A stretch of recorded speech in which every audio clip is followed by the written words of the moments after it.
Vamos, vamos que vamos! Boa noite para quem é da noite, bom dia para quem é do dia. Aqui já são 7h20, 7h30, 7h28, então vamos botar 7h30 da noite. Foi um dia muito corrido para mim. Eu e a minha filha Naína estávamos decorando a casa para o Natal, mas, oh Jesus, comecei ontem, foi hoje o dia, né, o dia de luz, porque a claridade aqui é muito curta, né, são só 6 horas de claridade. Mas mesmo assim, aqui dentro, eu trabalhei até agora há pouco. Um carro chegando aí. E eu estou olhando aqui pelo vidro da porta do balcone. E a cortina está aberta hoje, eu resolvi abrir um pouquinho a cortina para ver um prédio bonito que tem ali. Ele é todo azulzinho, eu fico olhando para ele. E, então, ontem, ainda vai ser amanhã, hoje e amanhã ainda vou continuar, porque não dá não. A casa é um tanto quanto grande, coisa demais. Então ainda falta lá embaixo, a sala de jantar lá embaixo, ainda falta as escadas, falta aqui meu balcone, ainda tá. Amanhã vai ser outro dia, que eu vou dedicar a terminar essa decoração de Natal, né? É a última semana antes da confusão começar, porque a Ana chega na sexta-feira, então aí a casa vira de cabeça para baixo. Aí é menino subindo e descendo escada o tempo todo. Ai, ai. Mas é assim, é festa, é época de festa, né? Ontem nós começamos a estudar a segunda fase do profeta Isaías, que eu vou chamar a segunda fase dele, que a primeira fase ele estava assim, com toda, né? Agora na segunda fase ele já está caindo mais a ficha dele de que a coisa é mais embaixo, a coisa é mais complicada do que ele pensava que fosse, né? Então ele passa a trazer as mensagens dele de uma forma diferente, mais poética. E hoje nós vamos estudar o capítulo 41.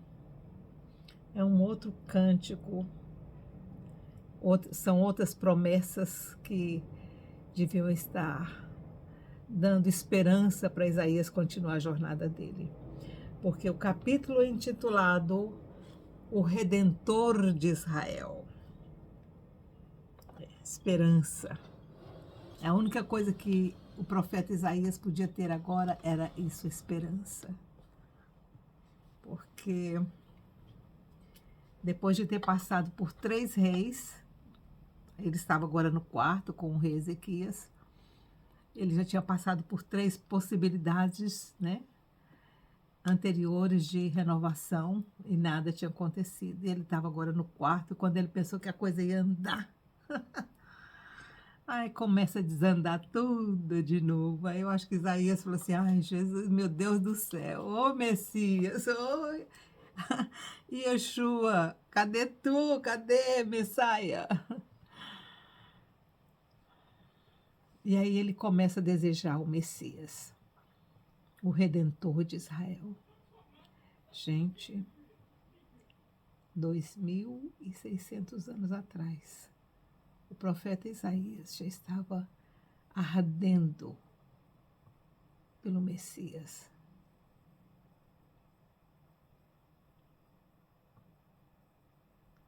Dois mil e seiscentos anos depois,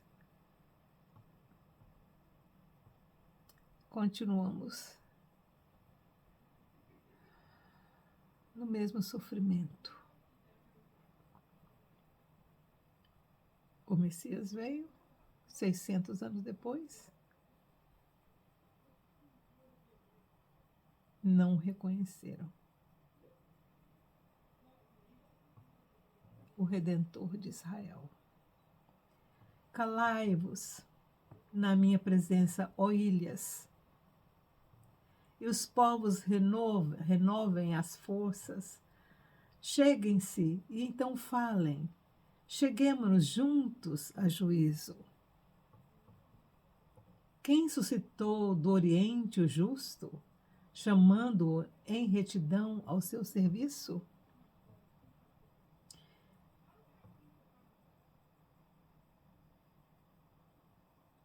Ele lhe dá as nações e subjuga reis na sua presença.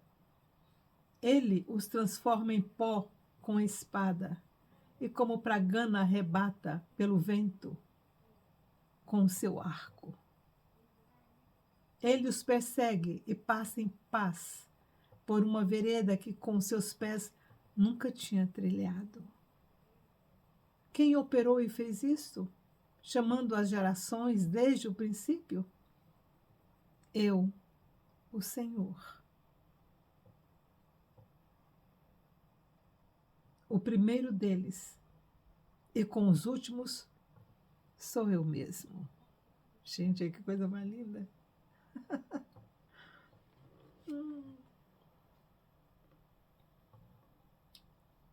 Interessante ele dizer que o justo vem do Oriente.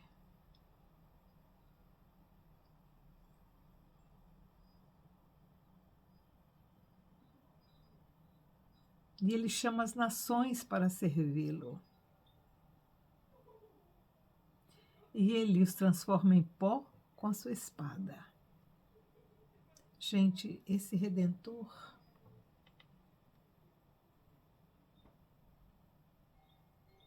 ele vem para fazer juízo.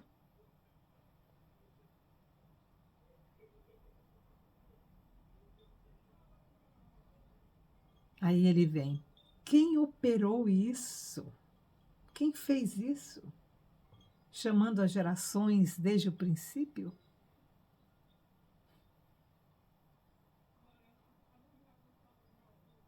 Eu, o Senhor, o primeiro deles. Nossa. Gente, as gerações desde o princípio vão buscar 150 mil anos? Hein? E ele vai chamá-los desde o princípio. E ele disse aqui, eu, o Senhor, o primeiro deles. Gente, se ele falou isso aqui, e com os últimos, sou eu mesmo. Olha que profundidade de palavra é essa. Ele está dizendo que, desde o princípio, nós saímos dele. Ele é o primeiro e o último. Dele nós saímos e para ele nós voltamos.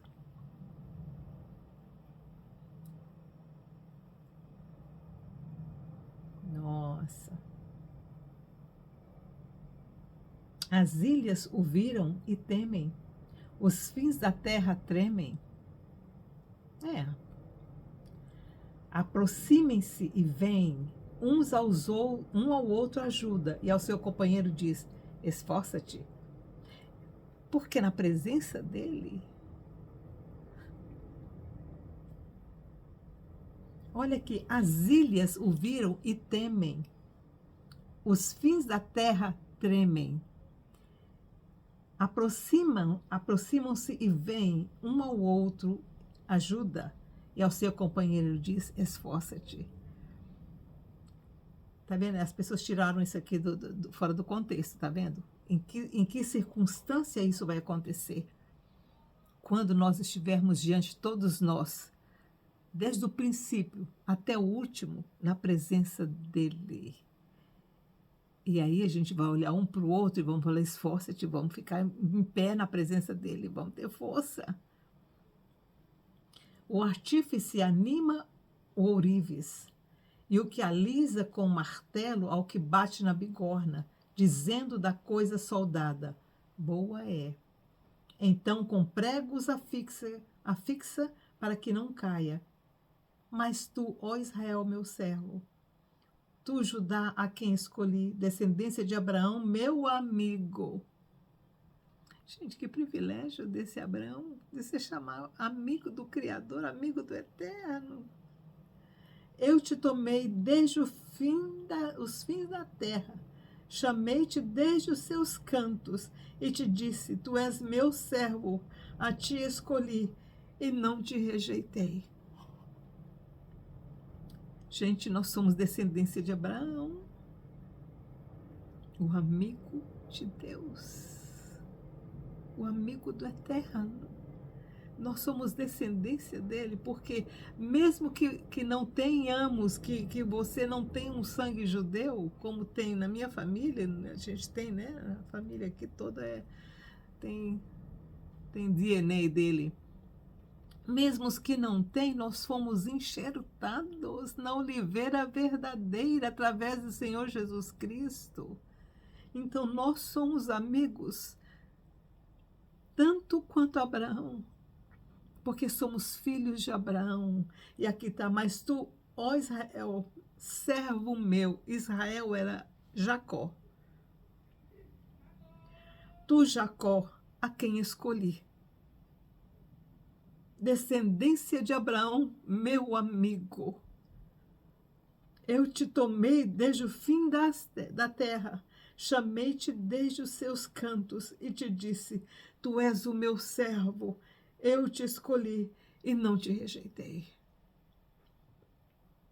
Não temas, pois eu sou contigo. Não te assombres, pois eu sou teu Deus. Eu te fortalecerei e te ajudarei. Eu te sustentarei com a destra da minha justiça. Gente, isso aqui é lindo demais. É lindo demais. Ele está dizendo aqui que a gente não precisa ter medo de nada, nem da morte. Mesmo que eu passe pela sombra da morte, tu estás comigo. A tua vara e o teu cajado me consolam. Isso disse Davi, muito antes de Isaías.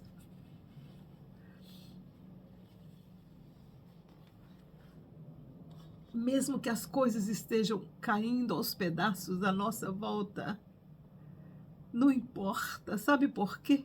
Porque nós temos uma herança. O nosso Pai é amigo do Eterno. E graças a Deus. E mesmo que aqui a gente tombe, vamos falar como Paulo: acabei a carreira e guardei a fé. Não importa.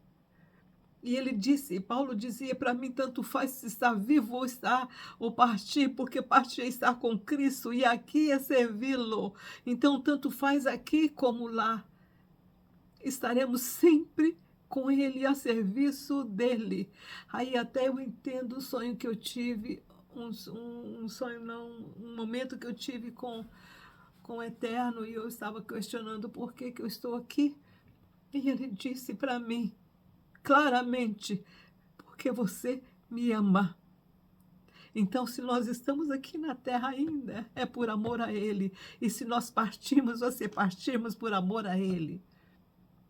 Tanto faz ser Lula no governo, tanto faz ser Bolsonaro no governo, tanto faz ser Putin na Rússia, tanto faz aquela guerra toda lá em Israel. Não importa, gente. O importante é que estejamos ligados na oliveira verdadeira. Essa é que é a mais preciosa herança que nós podemos ter, tá? É lindo demais, né?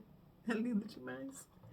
Certamente envergonhados e confundidos serão todos os que enraivecem contra ti, e os que contenderem contigo tornar-se-ão em nada e perecerão. O outro lado da promessa. O outro lado da promessa.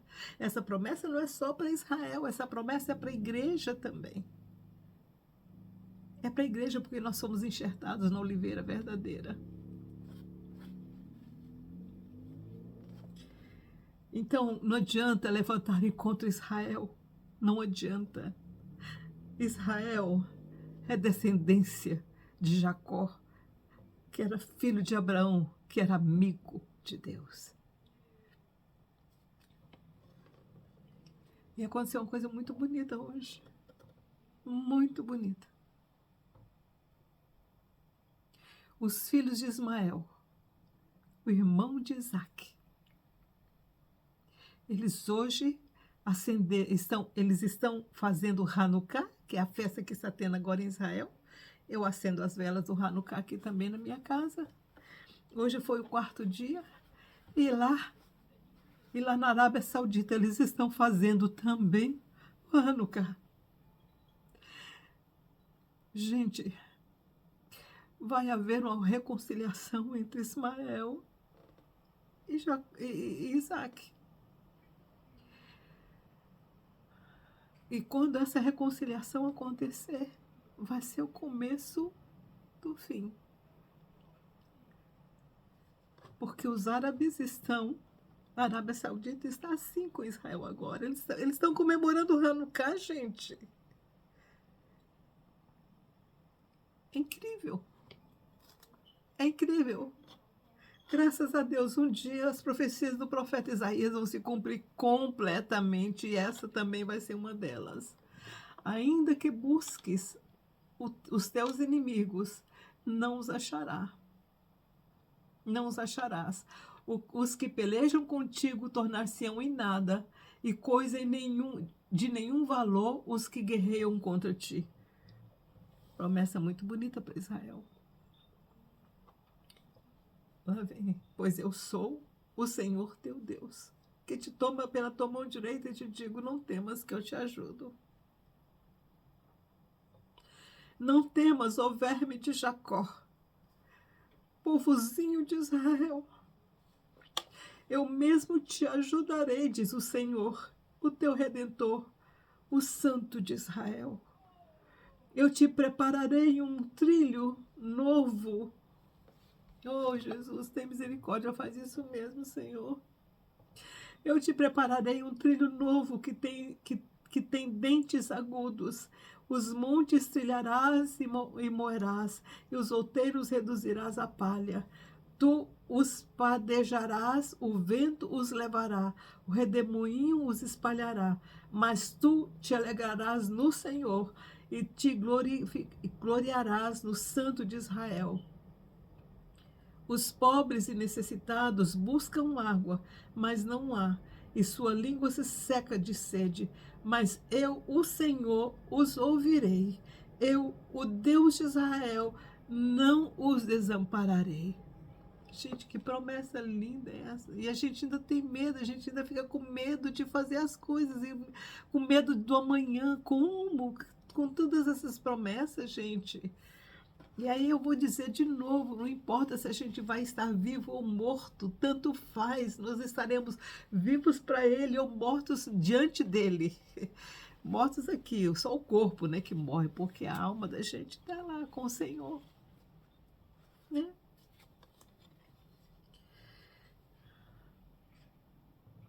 Abrirei rios nos altos, desnudos, e fontes no meio dos vales. Tornarei o deserto em açudes de águas e terra seca em mananciais. Tá vendo quanta promessa? Isso aqui é um poema que ele escreveu, viu, gente? Eu estou precisando de um outro lenço, que esse aqui é até um aqui. Esse aqui já era. Todas essas promessas aqui são promessas para um tempo vindouro. Desculpa, viu, gente, mas quando eu vejo todas essas promessas que Deus fez através de Isaías, na segunda fase da vida dele, tá vendo? Ele não fala nada de destruição aqui. Ele tá vendo que tá tudo indo na pior. Tá todo indo para baixo. Tá tudo ruindo. As esperanças dele de que no reinado de Ezequias as coisas aconteceriam melhor já tinham ido por água abaixo. Ele agora via uma criança sendo criada e olhando para aquela criança, ele sabia que aquilo ali seria o fim de muita coisa, inclusive do próprio templo de Jerusalém. Mas ele estava olhando agora para um futuro muito distante, que não seria para ele fisicamente. E não foi para muita gente, não foi para muito judeu que já morreu por consequência de pecado, consequência de não terem enxergado em Jesus de Nazaré o Messias sofredor. Tudo foi consequência, gente. Tudo consequência. Consequência de pecado, consequência de muita morte, tudo. Plantarei no deserto. Ele não está falando nem que o povo vai plantar, ele ia plantar no deserto. Plantarei o eterno, né? Plantarei no deserto o cedro, a acácia, a murta e a oliveira. Conjuntamente porei no ermo o espinheiro, o almeiro e o cipreste, para que todos vejam e saibam, considerem e entendam que a mão do Senhor fez isso. Que o Santo de Israel o criou. Apresentai a vossa causa, diz o Senhor. Trazei as vossas firmes razões, diz o rei de Jacó. Trazei e anunciai-nos as coisas que hão de acontecer. Anunciai-nos as coisas passadas para que atentemos para elas. Gente, é o que eu estou fazendo aqui, lendo, estudando com vocês, Isaías.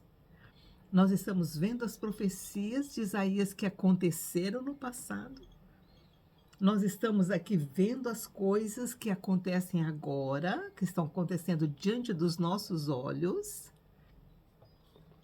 como a festa de Hanukkah sendo celebrada nos países árabes. Gente, isso é milagre. A mão do Senhor está fazendo isso. E saibamos o seu fim. Gente, isso aqui é sério. Da mesma forma que o Senhor está cumprindo todas as profecias com relação a Israel, ele também vai cumprir aquelas profecias que nós estudamos há alguns dias atrás sobre toda a terra. O que está acontecendo no Brasil é simplesmente uma vara de correção. Porque aonde abundou o pecado, superabunda a graça. Pode o inimigo estar solto fazendo o que ele quiser. Quando a mão do Senhor e a vara do Senhor chegar, não vai ficar ninguém em pé. Ninguém. Lembra das profecias lá que nós estudamos outro dia? O que aconteceu? Fogo, saraiva, tsunami, enchente. Prepara, porque o pecado no Brasil está assim, graço. As coisas que acontecem no Brasil não acontecem em outro lugar do mundo não, gente, só acontece aí. Parece que é uma degradação moral, assim, sabe, sem medida. Sem medida. Olha aqui, ó. Anunciai-nos as coisas que hão de vir, para que saibamos que sois deuses. Fazei o bem ou fazei o mal, para que nos assombremos e juntamente vejamos. Uau! Vamos ler de novo o 22, para a gente chegar nesse 23 aqui e entender um pouco melhor, porque está meio esquisito isso aqui, não dá? Trazei e anunciai-nos as coisas que hão de acontecer, anunciai-nos as coisas passadas, para que atentemos para elas e saibamos o seu fim. Então, ele fala, revela as coisas que hão de vir. Nós já estudamos sobre as coisas que hão de vir. Nos revela o que aconteceu no passado. Estamos aqui estudando o que aconteceu no passado. E da mesma forma que aconteceu no passado, também vai acontecer no futuro. É isso que ele está dizendo aqui, né? Ou mostrai-nos as coisas futuras, anunciai-nos as coisas que ainda hão de vir, para que saibamos que sois deuses, fazei o bem ou o mal, para que nos assombremos e juntamente o vejamos. Quer dizer, o que eu entendo que ele está dizendo aqui é que tanto faz o bem, se você faz o bem e se você faz o mal. Se você faz o bem, você vai receber benefício. Se você faz o mal, você vai receber malefício. para que saibamos que sois deuses. Com relação aos deuses pagãos, talvez? Ele esteja se referindo aqui? Porque depois ele vem, mas sois menos do que nada. Ele está falando com relação aos deuses pagãos. A abominação é quem vos escolhe. Ele estava falando aqui realmente. Porque aqui no 21 ele fala, apresentai a vossa causa, diz o Senhor, trazei-me as vossas firmes razões, diz o rei de Jacó. Trazei e anunciai-nos as coisas que hão de acontecer. Para que entendamos, e anunciar as coisas já passadas, para que entendamos, atentemos para elas, e saibamos o seu fim. Ou mostrar-nos as coisas futuras, anunciar-nos as coisas que ainda hão de vir, para que saibamos que sois deuses. Fazei o bem ou fazei o mal, para que nos assombremos e juntamente o vejamos. Mas sois menos do que nada, e a vossa obra é menos do que nada. A abominação é quem vos escolhe. Suscito um do norte, e ele vem. Um do nascente do sol, que invocará o meu nome. Ele pisará os magistrados como lodo, e como o oleiro pisa o barro, assim ele os pisará. Aqui ele já estava falando de Nabucodonosor. Aqui ele já estava falando da Babilônia.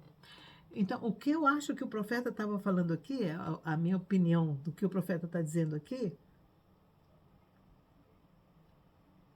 ele estava se referindo talvez a todos os outros profetas que também existiam e que estavam falando coisas boas ou coisas ruins ao mesmo tempo.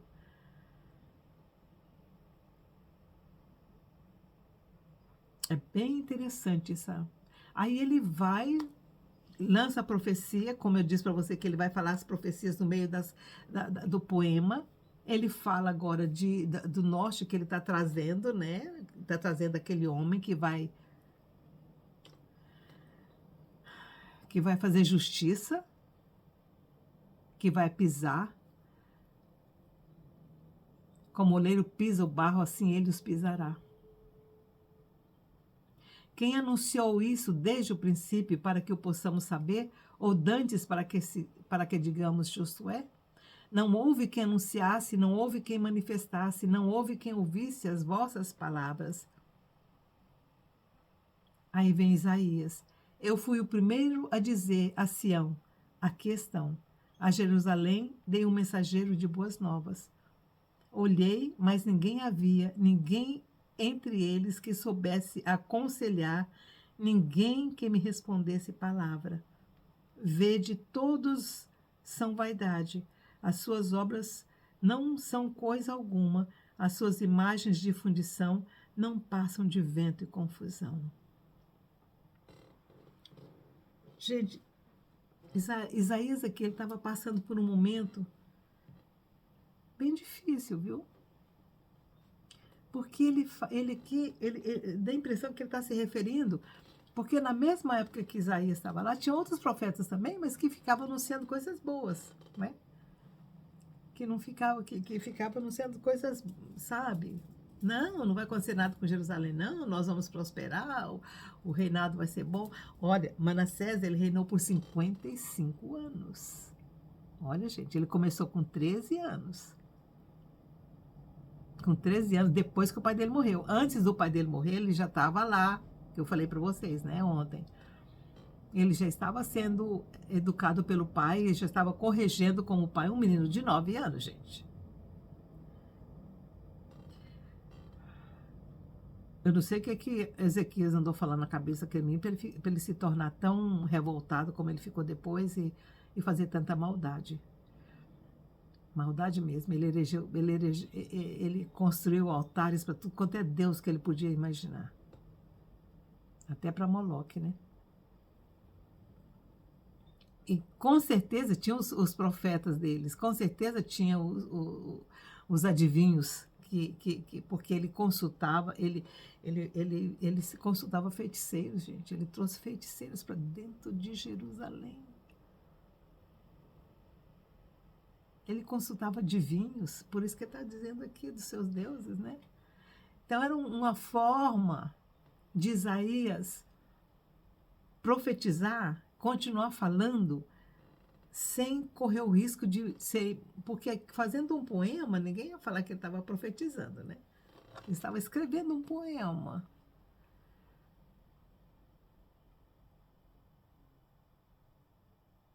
Aí ele fala aqui no versículo 27, eu fui o primeiro a dizer, Sião, aqui estão. A Jerusalém deu um mensageiro de boas novas. Olhei, mas ninguém entre eles que soubesse aconselhar, ninguém que me respondesse palavra.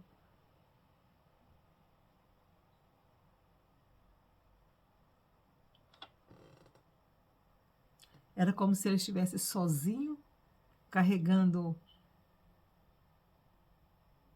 uma mensagem que ele recebeu do Altíssimo 40 anos antes.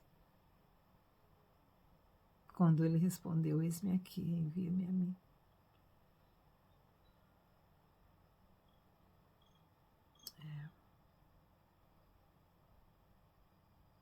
Não é fácil ser profeta no meio da idolatria, da feitiçaria.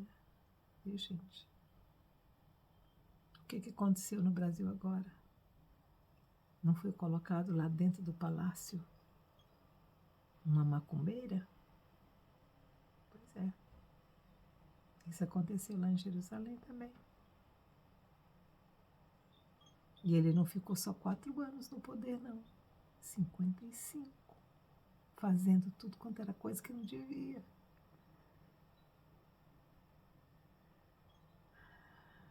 Eu acho que o profeta ele foi morto logo no começo do reinado de Manassés. Ele não deve ter ficado mais do que 5 anos ali. O menino devia ter uns 18 anos quando ele mandou matar o profeta. Ele não deve ter ficado mais do que 5 anos no reinado de Manassés, não? Talvez até antes. Um menino matando um profeta, um ancião. Então, vamos botar o joelho no chão pelo nosso Brasil, pelo nosso mundo, porque Israel está protegida. Israel está protegida. A igreja está protegida. A igreja do Senhor está protegida. A promessa está aqui. Não tem como não acreditar na promessa. Ela está aqui. Ela aqui, o profeta Isaías falou. Então está falado e está cumprido. Tá? Então aqui nesse capítulo nós vimos que tem muita escatologia, muita coisa para o futuro, muita coisa para a gente hoje, né? Graças a Deus, eu te prepararei um trilho novo que tem dentes agudos. Os montes filharás e moerás, e os outeiros reduzirás a palha.